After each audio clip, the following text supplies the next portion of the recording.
Greetings and salutations, YouTubers and malefactors. Stoplogic Motorsports, and we're back doing another comparison video that's sure to net me a lot of angry messages in my Facebook Messenger. Anywho, there's a few things I need to clear up from the previous video. Apparently, I was under the misapprehension that Orion charged $400 shipping for their bikes. That's apparently free shipping. Also, it has been confirmed by the owner of GPX motorcycles that the FSE 250E series and up uses Q345 steel. This has been quite the odyssey of messages and search through Chinese sites with Google Translate. I would say some of it's been fun, but this has proven to be a very interesting process for me. Well, with all of that being said, we're going to dig into the next video in the series, the KLX300 Dual Sport and R versus the Orion and GPX offerings.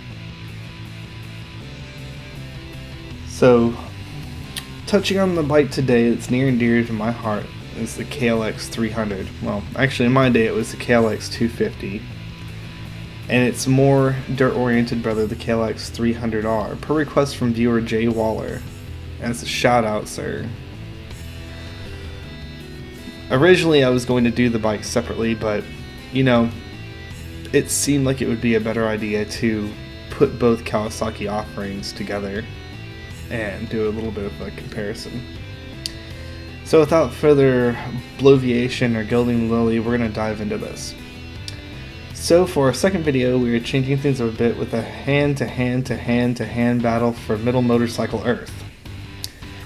A bit of history with me and the KLX250, by extension the KLX300. From 1996 to 1999, I owned and raced a 1995 KLX250 and a 1996 KDX200. After my dad randomly traded off my KLX for a lame fishing boat, I ended up getting a Jack Penner Edition KTM 200. To this day, I have an irrational hatred of boats. Thanks, Dad. I admittedly have not ridden the KLX300 or 300R on the street, but you all aren't here for hearing how a bike does on tarmac. We're all here about the dirt. I got to try both bikes along with the CRF300L at Spokes. Unfortunately, I didn't get to get footage because the owners of the bikes were uncomfortable with me video recording them. And I always ask for consent for recording anybody before I just haul off and record their stuff without their permission. I was lucky enough to get to try their bikes out. So starting with the KLX300 Dual Sport, one of the large differences from the CRFL in addressing an approachable seat height is dropping the ground clearance to a miserly 9.8 inches. However, that 9.8 inches is more useful than the 11.2 from the CRFL, as the bike is far better suspended and has adjustable suspension. The dirt legal 300R pops us back up to 12-inch ground clearance. In Cali it's different, but we don't talk about Calio here. So looking at the KLX stats, I actually supplied the figures from the website because they have a nice layout that you can compare the bikes head to head. So both bikes are 4-stroke single cylinder dual overhead cam liquid cooled bikes. They come in at 292 cc's. The seat height of the 300R is 36.4 inches, with the 300 being 35.2 inches. The stated wet weight of the 300R is 282 pounds, while the KLX 300 Dual Sport is 302.1 pounds. The 300R has a 2.1 gallon gas tank, and the 300 inexplicably has a 2 gallon gas tank. So, the bore and stroke on both the bikes are even. The compression ratio of both bikes, the 300R being 11.0 to 1 and 11.1 to 1, which is a non-discernible difference. Both of them are fed by a Keen fuel injection system. The 300 Dual Sport uses CDI, the KLX uses a TCBI electronic advanced system. So you get a slightly hotter bike so to speak. Both bikes are 6-speed with manual clutch, though the transmission on the KLX300 Dual Sport's a little different. You have 6 gears, mainly like an overdrive, and you have a tighter gearbox throughout the first 5 gears, whereas the 300R you have a wide ratio transmission and the 6 gear is more readily usable in the dirt, though you'll be hard pressed to find places that let you use 6 gear, especially in the Austin area with everything being shoulder wide and tight trails. Both bikes are served by 33mm upside down forks with adjustable compression dampening. The 300R has 11.2 inches of travel, the 300 has 10 inches of travel. Both of the bikes use the Unitrack Kawasaki proprietary rear shock, which is actually a really decent shock.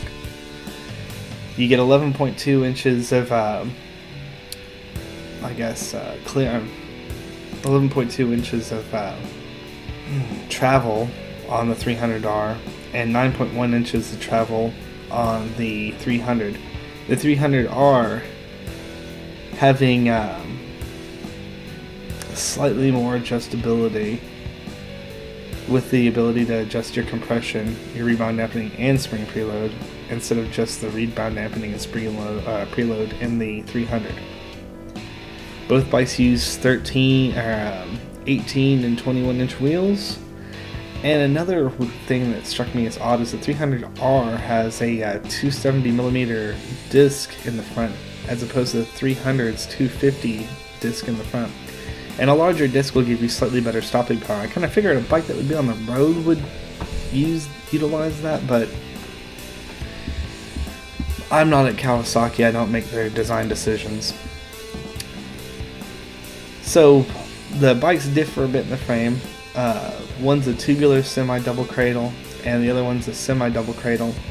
So the tubular semi-double cradle frame is a bit more based off of your old KDX.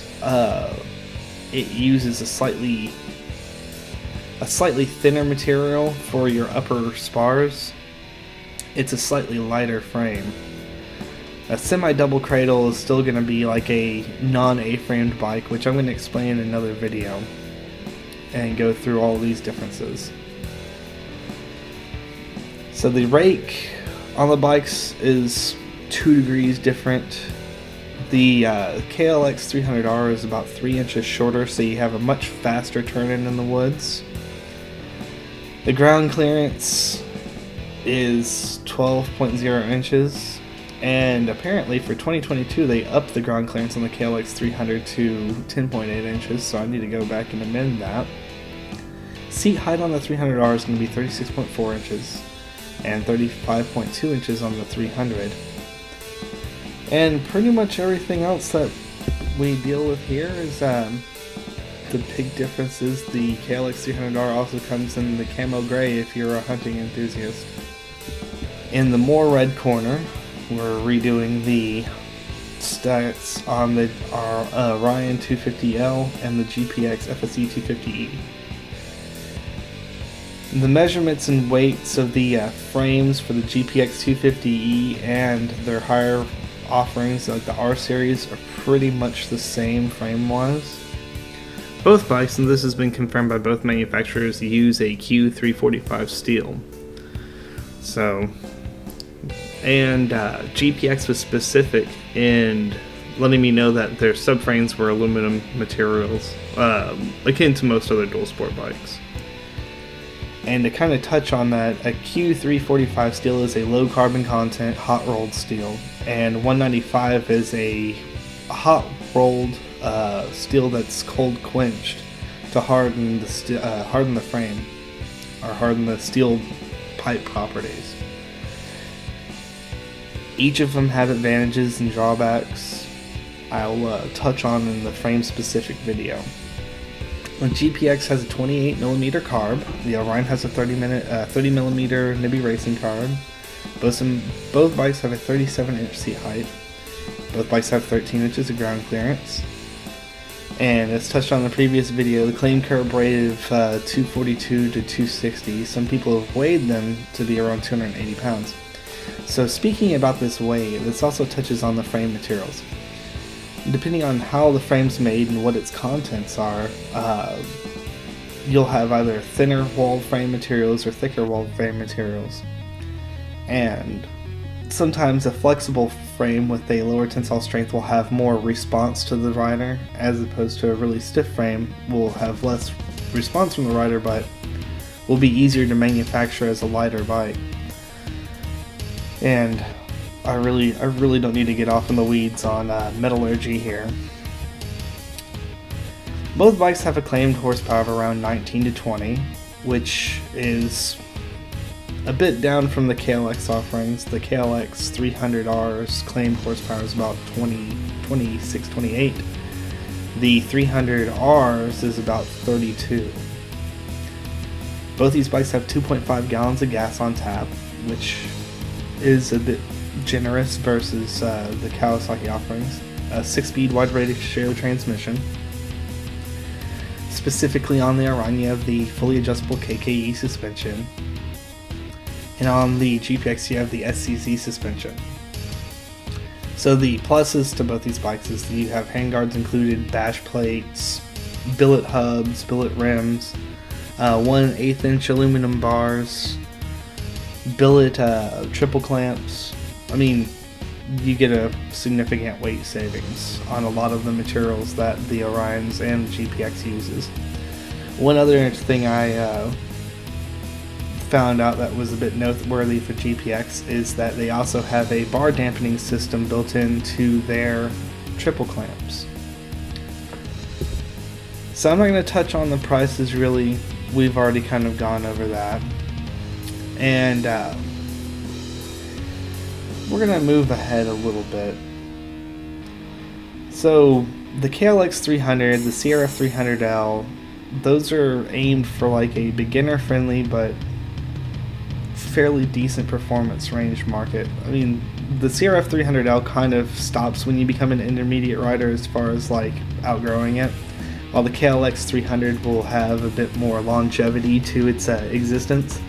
And the 300R is essentially what was considered a race bike prior to the advent of the YZ400F.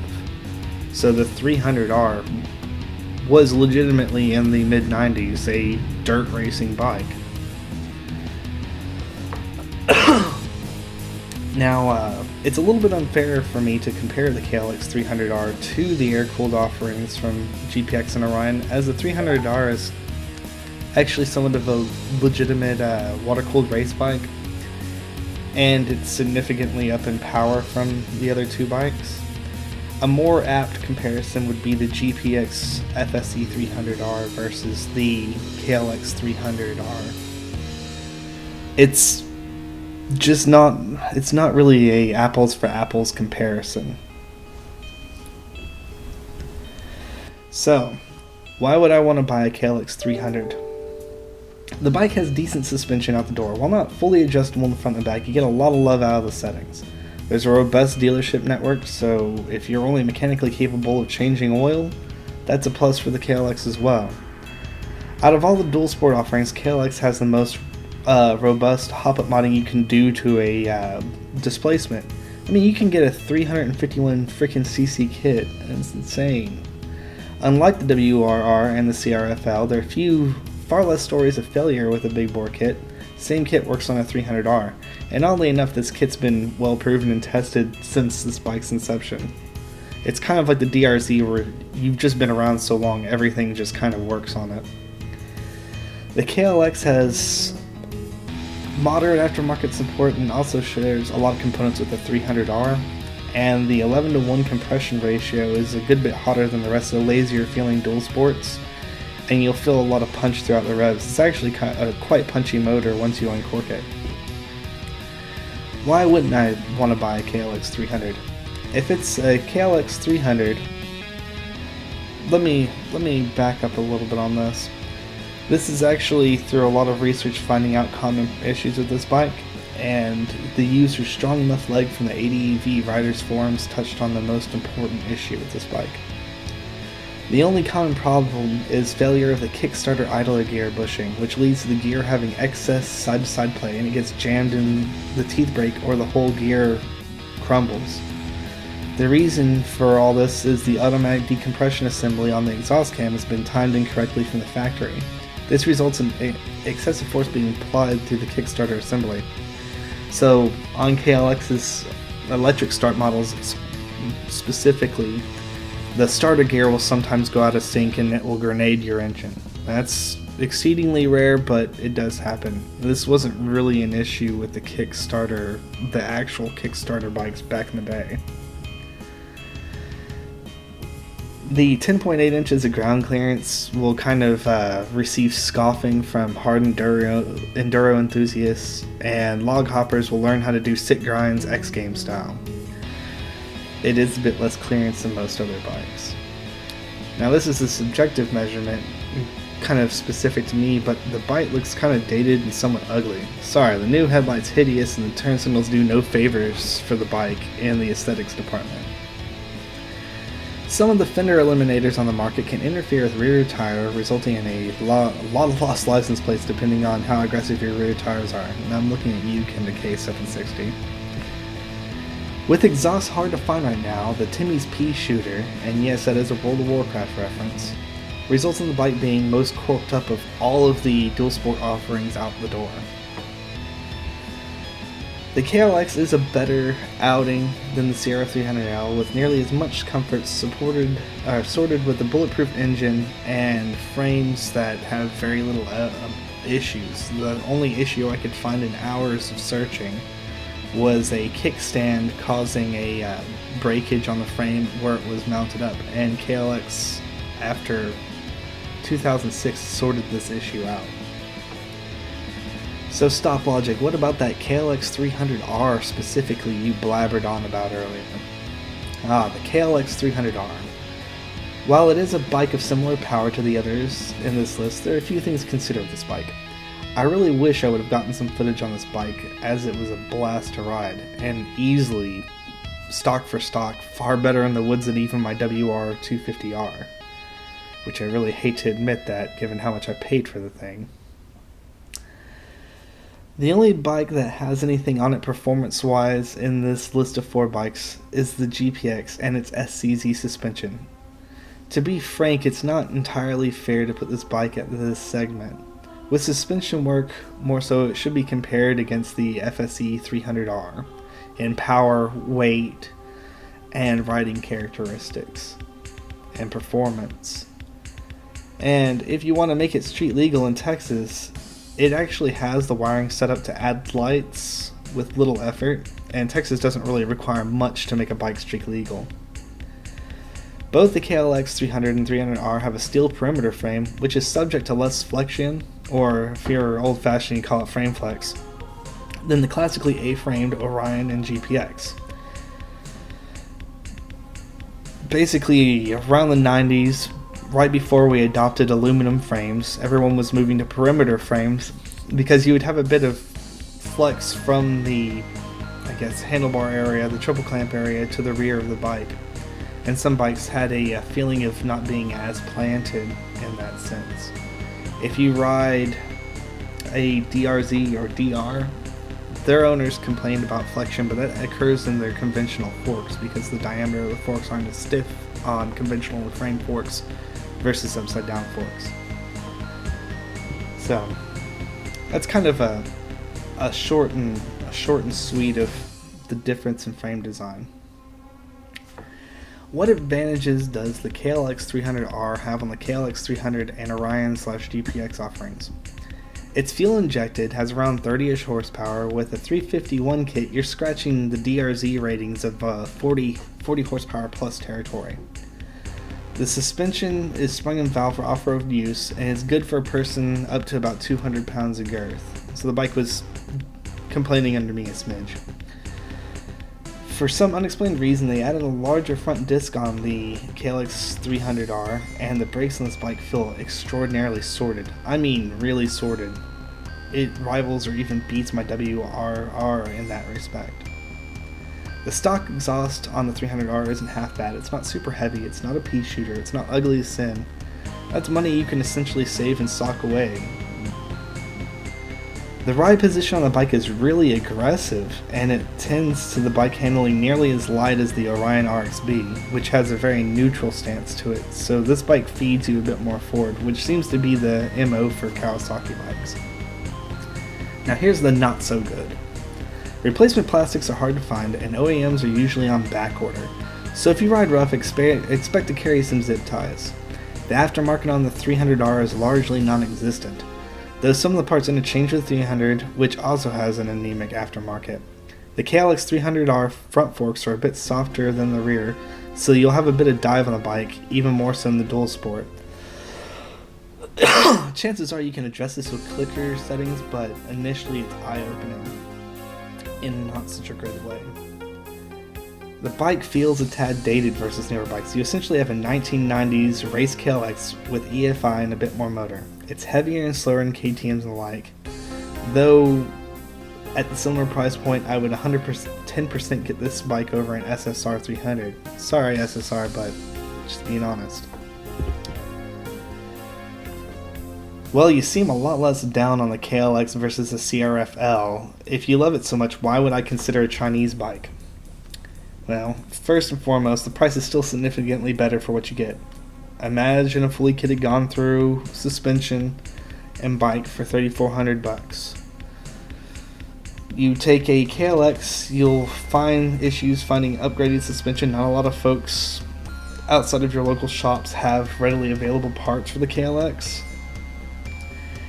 Or if you decide to go the GPX route, the SCC forks are easily on par with the KYB forks found in Yamaha's and feel and function. Suspension-wise, the GPX Eclipse is the best offerings from Team Green. You get basic bike protection at a savings of $300, which is still the case on both bikes versus both Kawasaki's. Especially in the case of the 300R, parts availability, and I can't believe I'm saying this, is actually better on both the Orion and GPX. So Kawasaki, you need to step up your parts game and your availability. Everyone can't blame COVID forever. The base billet components you get with the Orion GPX are still better than what comes stock on the KLX and 300R. Both bikes you'll be replacing bars, pegs, shifters, brake levers, so on and so forth. The billet offerings are also lighter, and you can make a little more of the horsepower on tap. And when you're dealing with a bike that has, less than 35 horsepower, even things like how heavy your tires are greatly impact how the bike reacts and performs. Keep that in mind when you want to toss a ADV tire on a 250 dual sport. Oddly enough, since GPX borrows somewhat from KTM's, aftermarket plastics and seats are easier to come by. So I know this video is a bit longer than the last one, as I was covering 4 bikes as opposed to 3, and got off in the weeds a couple points, but here's the overall thoughts. The KLX300 dual sport is much closer to the build quality, power, and suspension of a WR250R, and the KLX300R stock for stock is a better product as well for $56.99. As I said earlier, the KLX300R is more fairly stacked up against the GPX FSE 300R. At that point, the GPX FSE R series is bridging that gap between older race bikes such as the KLX300R and modern race bikes. Likely the value of the Orion will also be a draw from the 300 dual sport, not to mention both GPX and Orion have more on tap lately. You can actually get their bikes in a semi-quick fashion. Your decision will likely come down to road comfort and how well you can wrench on a bike, but you can't really go wrong with any of the 4 choices. Well, hopefully this has been elucidating, and if you like the content, like and subscribe. If you dislike the content, feel free to abuse me harshly in the comment section or message me on Facebook and abuse me harshly like I'm an unwanted stepchild. In the meantime, have a good one.